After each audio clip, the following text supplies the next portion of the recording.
राधे राधे, राधे कृष्णा, जय शिव शंभू। आज मैं एक ऐसी छोटी सी कथा आप लोग के साथ साझा करने वाली हूँ जो कथा हमें एक वास्तविकता से जोड़ता है। और वो वास्तविकता क्या है और किस तरह से हम जुड़ते हैं, वैसे हम पूरे संसार और पूरी चीज़ों पे सब पे अपना आधिपत्य या अपना अधिकार मानते हैं। ये सभी लोग कहते हैं सामान्य रूप से। लेकिन इस कथा के माध्यम से मैं ये समझ में आया कि वास्तविक चीज़ पे मेरा किस पे कितना अधिकार है और कौन वश मेरा है, वह समझ में आएगा। अगर आप लोग को कथा समझ में आए तो ज़रूर साझा कीजिएगा और अपने अपने विचार जरूर व्यक्त कीजिएगा। तो जय महाकाल, आइए प्रारंभ करते हैं। एक नगर में एक सेठ और सेठानी रहती थी। उस सेठ और सेठानी बड़े ही दयालु और बड़े ही संत सेवी थे। उनके नगर में कोई भी संत आए, वो सभी का सेवा सत्कार उपकार, उनकी अच्छी तरह से देख रेख, उनकी इच्छाओं को पूर्ण करना, मतलब पूर्णतः पूरा ध्यान देते थे कि मेरे नगर में अगर कोई आए तो भूखा प्यासा और निवस्त्र बिन धन का ना जाए। इस तरह वह संपूर्णतः ध्यान देते थे और बड़े ही भाव से, भक्ति से और मन से संतों का सेवा करते थे। जीवन अच्छे से बीतता था, अच्छी खासी प्रभु कृपा भी थी, सब में संपन्न थे। एक दिन क्या होता है कि सेठ कुछ काम के वश से बाहर गए थे। उनके घर एक संत आते हैं, सेठानी उनको भोजन कराने बैठाती है। तो भोजन करते करते संत के मन में यूं ही विचार आया। बड़े ही सरल और बड़े स्वाभाविक प्रश्न उन्होंने सेठानी से किया। उन्होंने सेठानी से पूछा कि आपके कितने पुत्र हैं? तो सेठानी ने कहा, प्रभु कृपा से मेरे 4 पुत्र हैं। महाराज ने कहा, बहुत अच्छी बात है, प्रभु कृपा उन पर बनी रहे। फिर उन्होंने दूसरा क्वेश्चन उनसे किया कि आपके कितने धन हैं? सेठानी ने थोड़ा धैर्य रखते हुए मुस्कुराते हुए कहा कि प्रभु इसके विषय में मैं क्या ही बताऊं, अपने बारे में से क्या बोलूं, लेकिन हाँ इतना मैं सुनती हूँ या लोग हम लोग के बारे में कहते हैं कि हम बड़े धनी लोग हैं, धनवान हैं। बस अब इतने से आप समझ लीजिए। संत कुछ नहीं, मुस्कुराते हैं, कहते ठीक है ठीक है। और भोजन करते रहते तब तक सेठ जी आ जाते हैं। सेठ जी आते हैं, उनको भोजन करते देख बैठ जाते हैं, पंखा लगाते हैं, फिर वो भोजन कर लेते हैं, उनसे वार्तालाप करते हैं। फिर उनको नगर के बाहर जाना था तो सेठ उनके साथ चले जाते हैं कि मैं आपको नगर के बाहर तक छोड़ देता हूँ। उनके साथ चलते चलते तो संत के मन में फिर सवाल आया कि शायद जो मैंने पहले सेठानी से किए थे वही सेठ जी से करते देखते ना, ये क्या उत्तर देते हैं। बड़े ही व्याकुल मन से, बड़े उत्सुकता मन से उन्होंने सेठ से वही पहला सवाल किया, आपके कितने पुत्र हैं? सेठ ने कहा, मेरा 1 पुत्र है। जो स्वामी थे, जो संत थे, वो बड़े आश्चर्य थे कि कितना झूठा है, इसकी धर्म पत्नी तो पूरी 4 हैं, ये बोल रहा है 1 है। और मैं खुद देखा 3-4 बच्चे को इधर उधर उछलते कूदते, फिर ये झूठ क्यों बोल रहा है मुझसे? संत उस टाइम कुछ नहीं बोलते, शांत हो जाते हैं। फिर संत पूछते हैं कि तुम्हारे कितने धन है, कितना धन है तुम्हारे पास? सेठ हाथ जोड़ते हुए कहता है, स्वामी मेरा धन राशि 25,000 है। अब सेठ की बात सुनकर साधु महात्मा को और आश्चर्य हुआ। सेठानी तो बोल रही थी कि धनवान लोग मुझे कहते हैं और ये कह रहा है मेरे पास 25,000 रुपये महीने का होता है। कितना झूठ बोल रहा है बताओ। फिर सेवा भाव कर रहा है संतों का, भोजन पर किया रहा है, फिर भी इतना झूठ इतना छल क्यों? कहते अच्छा कोई नहीं। फिर महात्मा ने पूछा कि आपकी आयु क्या होगी सेठ जी? तो उन्होंने कहा मेरी आयु 40 वर्ष है। अब ये देखकर तो सेठ संत महाराज से रहा नहीं गया, क्योंकि भाई 40 वर्ष का है पर है तो 70 का दिख रहा है, पूरे बाल पक गए हैं, झुर्रियाँ आ गई चेहरे पे, और खुद को बता रहा है कि मैं 40 वर्ष का हूँ। इस पे सेठ को रोकते हुए महात्मा ने बोला कि तुम इतना झूठ कैसे बोल सकते हो? प्रभु सेवा कर रहे हो, संतों की सेवा कर रहे हो, भोजन करा रहे हो, सब कुछ कर रहे हो, ठीक है, सब में झूठ बोला ठीक है, अपनी आयु को में तुम झूठ बोल रहे हो? तुम हो 70-75 के और बता रहे हो कि 40 का हूँ। उन्होंने कहा नहीं स्वामी, हम झूठ नहीं बोल रहे हैं, हम जो भी बोले सही बोले। आपने मेरा पहला सवाल किया क्या ना तुम झूठ बोल रहे हो, तुम्हारी पत्नी से मैंने पूछा तो उसने बोला मेरे 4 पुत्र हैं और बहुत मुझे धनवान लोग कहते हैं। तो सेठ मुस्कुराते हुए संत से कहे कि आपने सत्य सुना, या मेरी पत्नी ने सत्य कहा, मेरे 4 पुत्र हैं, पर मेरा वो 4 पुत्र किस काम का? मेरा एक ही पुत्र है जो प्रभु कीर्तन करता है, प्रभु नाम लेता है, प्रभु भजन करता है, सभी के लिए सेवा भाव आदर रखता है और मेरे कार्य में सहयोग करता है। तो मेरे लिए तो एक ही पुत्र हुआ ना। जो 3 संगत गलत हो गया है, विचार गलत है, सोच गलत है, तो वो मेरे पुत्र कहाँ हुए? मेरा तो एक ही पुत्र हुआ, इसलिए मैंने एक पुत्र बोला।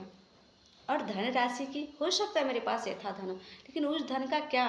मैं 25,000 आपको इसलिए बताया कि वो 25,000 जो मैं धर्म कार्यों के लिए निकालता हूँ, जो साधु महात्माओं के लिए, प्रभु के कार्य के लिए निकालता हूँ, वो 25,000 मैंने आपको बताया, क्योंकि आखिर में तो वो 25,000 ही मेरे जीवन में जुड़ा जाएगा।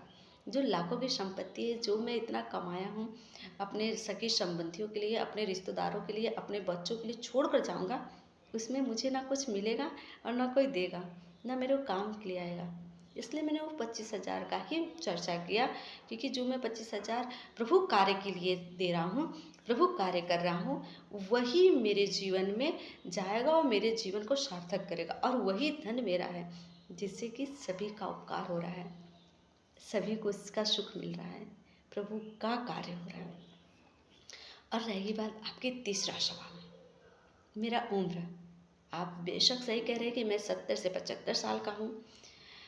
मैंने 40 साल इसलिए बताया कि आज से 40 साल पहले मुझे एक महात्मा ने दर्शन मिला था, उनकी संगत हुई थी और उन्हीं के संगत का ये रंगत है कि मैं उस 40 साल से आज तक लगातार प्रभु भजन, प्रभु कीर्तन, प्रभु कार्य और हर संतों को भोग लगाना, उनको भोजन कराना, उनकी सेवा करना, मन का भाव पूरी तरह से बदल गया उस संत महात्मा की संगत की वजह से। इसलिए मैंने अपने उम्र को 40 वर्ष बताया, क्योंकि ये 40 साल ही तो मेरा रह गया जो मैंने प्रभु के लिए दिया, बाकी तो मैंने बस यूं ही बिता दिया। तो मेरा तो कोई वो जो प्रभु के लिए नहीं हुआ, वह मेरा तो कुछ नहीं था। लेकिन जो अब मैं प्रभु के नाम से जी रहा हूँ, प्रभु के नाम से कर रहा हूँ, या प्रभु के लिए कर रहा हूँ, वही तो बस मेरा रह गया है, बाकी मेरा क्या है। इसलिए महात्मा, मैंने आपके सभी सवालों का सही सही उत्तर दिया, जो मुझे लगा कि ये सही है। महात्मा ये बात सुनकर आश्चर्यचकित से आते हैं, आंखों में अश्रु, और आश्चर्यचकित से देखते हैं कि सत्य तो यही है कि जो पूरा दिन आप किसे दे रहे हैं, क्या कर रहे हैं, कोई मतलब नहीं। आप पूरे दिन में अगर 1 मिनट ही, 1 पल ही उस हरि को दिए हैं, भाव से, मन से, विचार से, कर्म से, तो वो 1 पल ही आपका था, बाकी तो आपने सब बस व्यर्थ किया। यही सत्य है। मानिए तो सब ठीक, ना मानिए तो कुछ नहीं।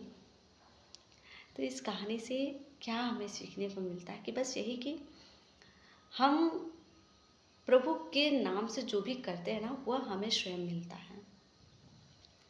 इसलिए जीवन में सब करिए, अति उत्तम है, लेकिन ये सोचिए कि आप घूम रहे, फिर रहे हैं, मंदिर जा रहे हैं, सब जा रहे हैं, लेकिन वहाँ भाव नहीं जुड़ रहा है, प्रेम नहीं आ रहा है, भक्ति नहीं जागृत हो रही है, तो आपका दूर दूर तीर्थ यात्रा करने का भी कोई अर्थ नहीं निकलेगा, सब निरर्थक हो जाएगा, क्योंकि आपका तो मन, विचार, व्यवहार कहीं जुड़ाव ही नहीं हुआ प्रभु से। इसीलिए अगर आप बहुत दर्शन करने जा रहे हैं, तीर्थ यात्रा जा रहे हैं, या किसी को भोजन करा रहे हैं, या कोई दान दे रहे हैं, कुछ भी ऐसा प्रभु कार्य कर रहे हैं, तो पहली बात तो छल नहीं होना चाहिए, पूरा समर्पण होना चाहिए, प्रेम होना चाहिए, भाव होना चाहिए, और बस जो कर रहे हैं वो बस प्रभु के लिए कर रहे हैं, प्रभु में होकर कर रहे हैं।